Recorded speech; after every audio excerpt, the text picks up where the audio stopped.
Bilal Ibn Rabah was born into slavery, a condition that was compounded after he became one of the first believers to follow the teachings of Prophet Muhammad. Bilal's father was an Arab slave, and his mother was a former princess of modern-day Ethiopia, who was also enslaved. Bilal was ruled by a master who punished him for his conversion to Islam. He dragged Bilal around Mecca, encouraging people to mock him. He even tried to force him to renounce his faith by placing a large rock on his chest and pinning him on the ground. But far from renouncing his faith, Bilal showed a defiance and strength in the face of persecution and violence. Impressed by Bilal's steadfastness to the Islamic faith, Prophet Muhammad sent one of his closest friends, Abu Bakr, to pay for Bilal's freedom. Once freed, Bilal rose to prominence in the early Muslim community. Prophet Muhammad appointed him to serve the mosque by using his melodious voice to call the believers to prayer. Bilal was a black man, and for some, his blackness made him unfit for such an honor. On one occasion, a companion of the Prophet, a man named Abu Dar, disparagingly said to Bilal, "You son of a black woman." This drew a swift rebuke from Prophet Muhammad. "Are you taunting him about his black mother?" asked the Prophet. "There is still some influence of ignorance in you."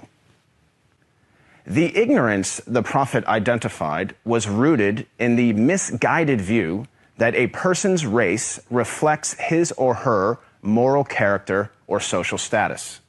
In fact, the Prophet's message of racial equality stood in stark contrast to the prevalent racial animosities of 7th century Arabia. Scholars refer to the period prior to the advent of Islam as Jahiliyyah, a time of ignorance, which included racism. Arguably, Prophet Muhammad was the first person in human history to declare, in no uncertain terms, that no person is above another by virtue of race or ethnicity. This declaration is crystallized in one of the Prophet's notable speeches, his last sermon, as it is known, which was delivered on Mount Arafat in 632 AD. In that sermon, the Prophet unequivocally condemned racism when he said, "All mankind is descended from Adam and Eve. An Arab has no superiority over a non-Arab, and a non-Arab has no superiority over an Arab. A white person has no superiority over a black person, nor a black person has any superiority over a white person, except by piety and good action." Ever since then, Prophet Muhammad's teachings on racial equality have inspired human beings to strive for racial equality and justice for all. Consider the life of Al-Hajj Malik al-Shabazz, more commonly known as Malcolm X, the black Muslim civil rights leader who battled racism in the 1950s and 1960s. After performing the Hajj, or Islamic pilgrimage, to the city of Mecca, Malcolm wrote his famous letter from Mecca, in which he said, "There were tens of thousands of pilgrims from all over the world. They were of all colors, from blue-eyed blondes to black-skinned Africans.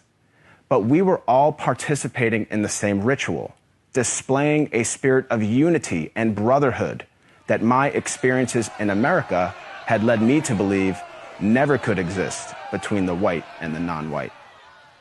He added that he had never before seen sincere and true brotherhood practiced by all colors together, irrespective of their color. The Hajj for Malcolm represented a shift away from racism and towards racial equality. The teachings of Prophet Muhammad encouraged all people to strive towards anti-racism, which is quite different than simply non-racism. While non-racists do not openly express prejudiced views, they also do not work to dismantle racism in any given society. The Prophet of Islam actively challenged and dismantled the covert, the overt, and the systematic racism around him. He identified racism as a symptom and identified its root cause as arrogance in the human heart. As our world becomes more and more diverse and interconnected, it is imperative that we strive to follow the teachings of Prophet Muhammad. I am not a Muslim myself, but I have to say that I am deeply inspired by the anti-racism of Prophet Muhammad, because he showed that a person is distinguished over another not by race, but rather by the quality of one's character and conduct. I am Craig Constantine for the Amir Stein Center.